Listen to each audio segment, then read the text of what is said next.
Israel normalizing ties with Arab countries has one very local effect.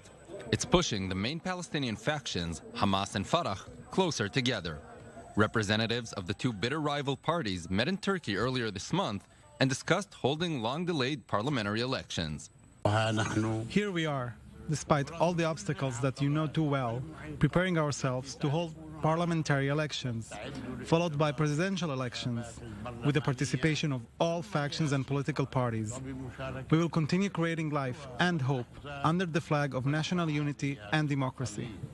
The last parliamentary elections in the Palestinian Authority took place back in 2006 and led a year later to the Hamas takeover of the Gaza Strip.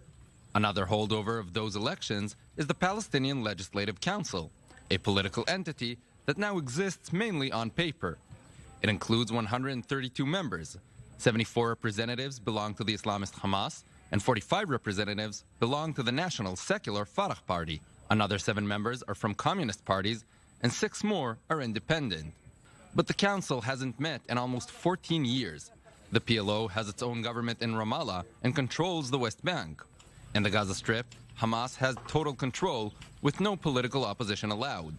But the gaps between the two main factions are still big, and their history is one of hostility and violence. Neither wants to risk losing its current dominance in the area it controls. Elections might shake this long-lasting status quo.